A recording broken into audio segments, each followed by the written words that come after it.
warahmatullahi wabarakatuh. My name is Putri Pardila. I'm from Group 2. I will presentation of discussion about faktor-faktor yang mendorong perubahan organisasi. Yang pertama itu ada faktor internal yang mendorong perubahan organisasi. Faktor internal merupakan faktor yang bersumber dari dalam organisasi. Faktor internal yang mendorong perubahan organisasi termasuk kebutuhan akan struktur organisasi yang berbeda untuk merespon perubahan bisnis. Faktor internal tersebut dibagi menjadi 3 faktor pada tingkat organisasi, fungsional, dan individual. Yang pertama kita bahas adalah organizational factor atau faktor-faktor organisasi. Struktur dan budaya dalam organisasi dapat menjadi faktor terhadap pengembangan organisasi. Ketika organisasi menyusun struktur organisasinya, tersusunlah pola hubungan tugas stabil yang berpengaruh terhadap hubungan antar pegawainya. Seiring dengan berjalannya waktu, ketika terjadi perpindahan pegawai, hubungan tugas tetap tidak berubah. Itulah sebabnya struktur organisasi menjadi resisten terhadap perubahan. Itu pula yang menyebabkan berubahnya struktur organisasi. Yang kedua ada fungsional faktor atau faktor-faktor fungsional. Struktur dan budaya organisasi pada tingkat fungsional juga dapat menjadi faktor terhadap pengembangan organisasi. Seperti halnya pada tingkatan manajerial, manajemen fungsional akan berupaya melebihi sesuai kepentingan mereka sendiri dan mencoba untuk mempengaruhi proses perubahan sehingga perubahan yang terjadi dapat menguntungkan mereka. Yang ketiga ada individual faktor atau faktor-faktor individual. Adanya prasangka terhadap perubahan dapat mempengaruhi persepsi individu para manajer terhadap suatu situasi dan dapat menyebabkan mereka menginterpretasikan perubahan sesuai dengan keinginan mereka untuk mendapatkan keuntungan sendiri. Faktor individu merupakan faktor dasar dalam sebuah organisasi karena organisasi disusun oleh kelompok-kelompok yang ada dalam organisasi tersebut dan kelompok-kelompok tersebut disusun oleh individu-individu. Dalam organisasi besar, tentunya keputusan individu secara keseluruhan sulit untuk dilakukan karena selain banyaknya individu yang ada pada organisasi tersebut, juga disadari bahwa masing-masing individu sangat unik dan beragam. Faktor individual dapat berasal dari berbagai sumber. Yang pertama, faktor hubungan antar keluarga, faktor hubungan kerjasama, faktor keuangan. Berdasarkan ketiga faktor tersebut, maka pihak manajemen hendaknya menyadari bahwa perlu perhatian lebih pada individu terkait hubungan antar anggota, hubungan kerjasama, dan faktor keuangan. Faktor hubungan antar anggota dan kerjasama hendaknya senantiasa dipantau oleh pihak manajemen agar tidaklah menjadi faktor besar yang menghalangi perkembangan organisasi. Hubungan antar anggota dapat berupa hubungan vertikal antara atasan dan bawahan, juga dapat berupa hubungan horizontal antara bawahan dan bawahan.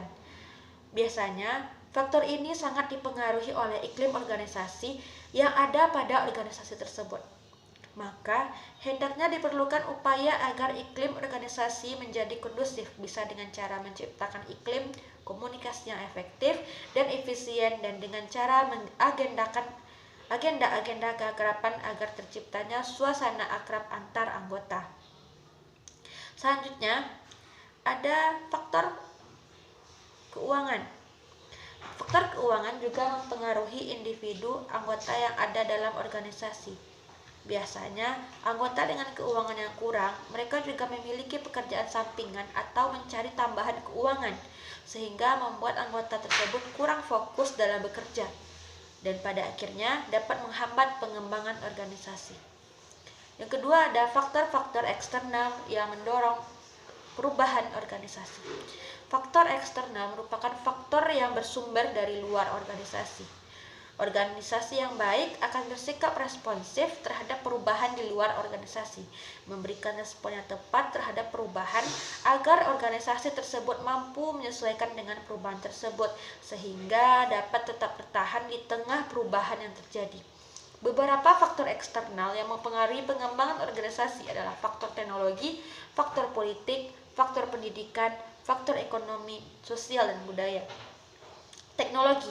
Teknologi merupakan hal yang selalu berkembang tanpa henti, dan sebagai pengguna harus terus-menerus mengikuti perkembangan zaman agar tidak ketinggalan. Yang kedua ada politik.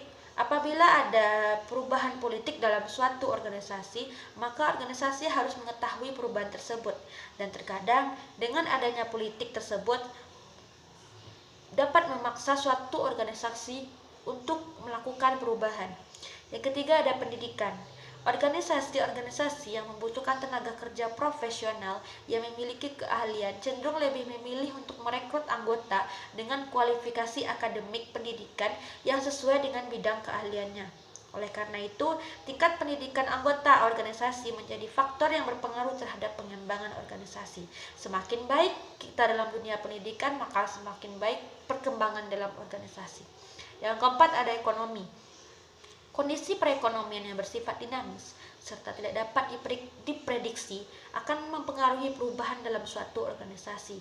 Jika ekonomi semakin memburuk, maka keadaan akan memaksa suatu organisasi untuk melakukan perubahan. Yang kelima ada sosial.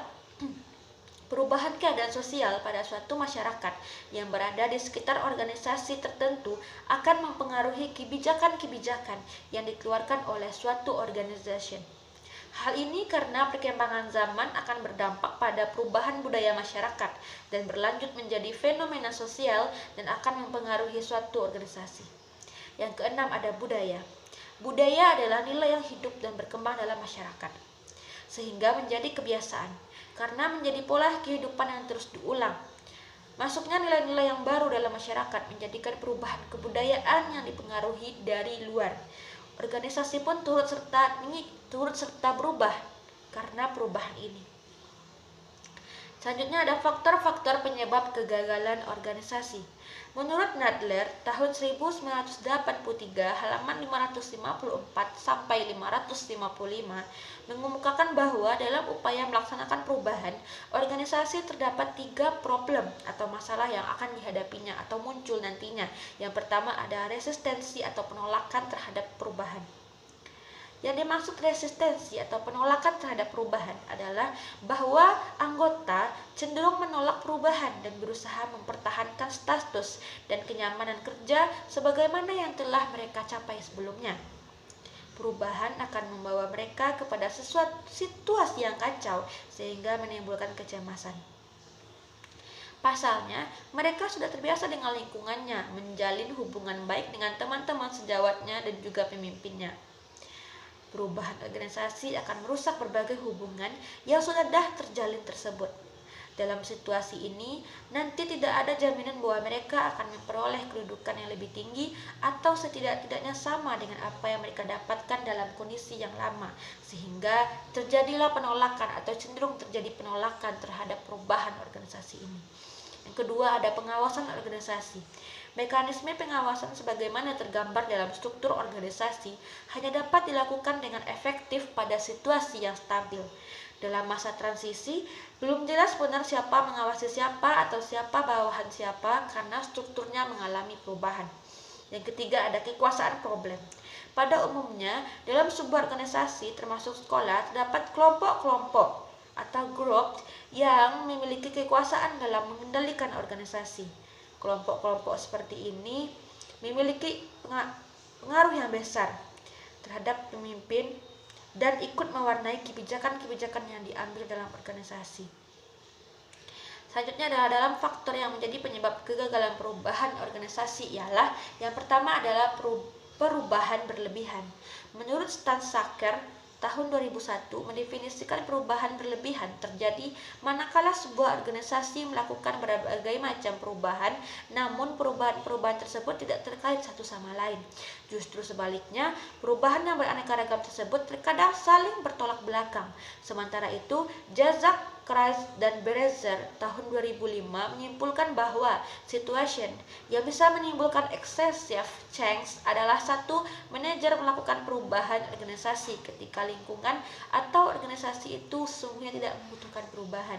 Yang kedua, manajer melakukan perubahan bukan untuk mencapai tujuan yang diharapkan, tetapi hanya untuk kepentingan perubahan itu itu sendiri. Dan yang ketiga, perubahan dilakukan terhadap satu elemen organization tetapi tidak dibarengi perubahan terhadap elemen lainnya secara proporsional. 2. Manajer tidak tahu prinsip-prinsip perubahan organisasi. Manajer penanggung jawab implementasi perubahan tidak atau kurang menyadari prinsip-prinsip fundamental dan pendekatan best practice yang terkait dengan perubahan dan pengembangan organisasi. Karena ketidaktahuan tersebut, mereka secara membabi buta meluncurkan beberapa program yang jelas-jelas akan berujung pada kegagalan. Yang ketiga, ada mencari solusi cepat dalam perubahan. Walau manajer telah mengetahui teori dan praktik pengembangan dan perubahan organisasi, mereka kerap tergoda pada solusi yang mudah dan perbaikan yang cepat. Godaan itu mungkin terdorong oleh desakan perubahan atau mungkin manajemennya menganut prinsip atau pendekatan manajemen yang biasa disebut KISS principle. KISS pada umumnya diterjemahkan menjadi keep it smile, keep it simple, stop it, and keep it short and simple, yang berarti menekankan pentingnya hal-hal yang bersifat sederhana dan yang mencapai tujuan. Yang keempat, aspek kepemimpinan dalam budaya dan dalam organisasi. Salah satunya kepemimpinan adalah memakai gaya otokratis. Hal ini menyebabkan rendahnya keterlibatan karyawan dan komitmen manajemen senior agar menyumbangkan pengalaman mereka pada proses perubahan, serta rendahnya keterbukaan manajemen tentang sasaran dan metodologi yang akan dicapai. Yang kelima, aspek manusia dalam perubahan. Menurut Skilling tahun 1996, aspek manusia adalah dimensi yang paling sering disalahpahami dan diabaikan dalam upaya perubahan.